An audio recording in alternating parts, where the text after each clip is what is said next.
Computer memory, उसके बाद हम लोग कंप्यूटर मेमोरी के बारे में जान लेते हैं। तो एक भौतिक डिवाइस है कंप्यूटर मेमोरी, जो किसी भी जानकारी को अस्थायी रूप से वह संग्रहित करने में जो है वह सक्षम होता है। जल्दी जल्दी जुड़िए। कंप्यूटर के उन हार्डवेयर हिस्सों को स्मृति कहा जाता है जिनका कंप्यूटर में तत्काल उपयोग किया जाता है। तो उसके बाद कंप्यूटर के जो मेमोरी है वो दो प्रकार के होते हैं, प्राइमरी और सेकेंडरी मेमोरी, ये सब होता है। उसके बाद इसमें रीड ओनली मेमोरी रोम होता है, ठीक है, ये सब होता है आप लोग। उसके बाद रैंडम एक्सेस मेमोरी रैम होता है, कैश मेमोरी होता है, ठीक है, एसएसडी होता है। एचडीडी में क्या अंतर होता है ये भी, चलिए हम आप लोग को एसएसडी और एचडीडी में अंतर बता देते हैं। जब हमने कोई कंप्यूटर क्रय करना होता है, मतलब खरीदना होता है, ठीक है, तो सॉलिड स्टेट ड्राइव, जिसको कि एसएसडी का फुल फॉर्म होता है सॉलिड स्टेट ड्राइव, और हार्ड डिस्क जो कि एसडीडी के मध्य अंतर को जान लेते हैं, क्योंकि ये जानना जरूरी है तब कंप्यूटर खरीदिए। एसएसडी कंप्यूटर में जो उपयोग की जाने वाली स्टोरेज डिवाइस होती है, ये एक नई पीढ़ी है, ठीक है, एसएसडी। और एसएसडी फ्लैश आधारित मेमोरी का उपयोग करते हैं, जो पारंपरिक एचडीडी की तुलना में बहुत तीव्र होती है, ठीक है। एचडीडी की तुलना में एसएसडी जो होता है ना बहुत तीव्र फास्ट होती है और बहुत तीव्र होती है। एसएसडी में अपग्रेड करने से कंप्यूटर को सर्वाधिक जो गति मिलता है। अगर हम लोग कंप्यूटर खरीदते हैं और हम लोग एसडीडी को देख के ही खरीदे, और एचडीडी की तुलना में एसएसडी जो है वो काफ़ी तीव्र होती है, ठीक है। और एसएसडी में जो अपग्रेड करने से जो होता है कंप्यूटर में जो स्पीड होता है ना वो हैंग नहीं करता, स्पीड जो है वो काफ़ी जो है गति प्राप्त होती है जो कंप्यूटर चलाता है यूज़र्स। दशकों से जो डेटा जो होता है ना मुख्य रूप से एचडीडी में संग्रहित होता है, लेकिन जो डेटा होता है वो एचडीडी पर संग्रहित किया जाता रहा है दशकों से, पहले पीढ़ी से। तो एचडीडी जो अधिकतर जो होता है ना मूविंग पार्ट्स पर भी आधारित होता है, जैसे कि रीड राइट हेट, इस पर आधारित होता है, जो डेटा को इकट्ठा करने में जो है करने के लिए आगे और पीछे जाता है। एचडीडी इस प्रकार से कंप्यूटर का जो ना विफल करने वाला मुख्य घटक बन जाता है, क्योंकि आगे पीछे करता है तो मुख्य घटक हो गया उसको विफल करने।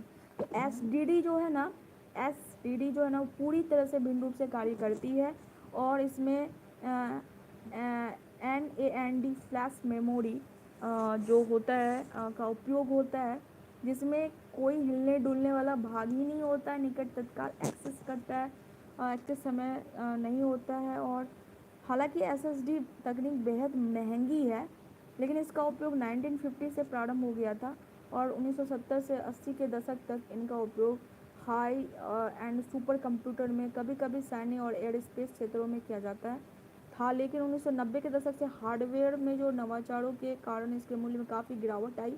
हालांकि जीवन काल और आकार में 2 से 20 MB अभी भी एक विषय था। एसएसडी का जीवन काल लगभग 10 वर्ष था, ठीक है। एसएसडी पर मेमोरी चिप्स रैम के बराबर होते हैं।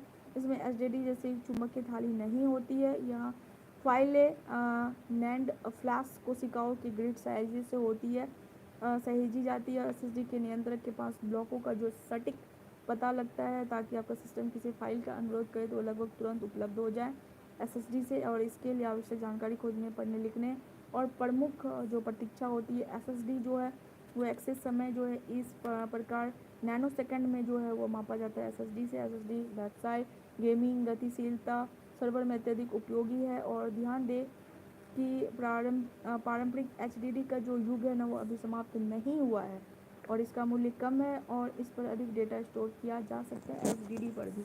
तो यह पीढ़ी दर पीढ़ी से ही होता था एचडीडी, इसका मतलब है। तो ये सब के बारे में और भी कंप्यूटर तो अपार है, इनका तो कोर्स भी होता है बहुत ज़्यादा। तो चलिए आज हम लोग यहाँ तक ही रखते हैं, और नेक्स्ट फिर कभी मिलेंगे, तो चलते हैं, बाय। तो आप लोग,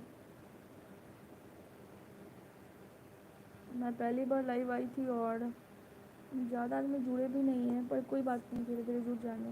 मैं पहली बार लाइव आई थी, और लाइव भी आई, मेरा ब्लॉग चैनल है, और इसमें मैंने एजुकेशन घुसा दिया क्योंकि मैं पढ़ रही थी, मुझे मन नहीं लग रहा था, तो मैंने एजुकेशन घुसा दिया। पर आप लोगों को बोरियत फील होता होगा, पर कोई बात नहीं, थोड़ा सा मैनेज कर लीजिएगा एजुकेशन फील्ड को। तो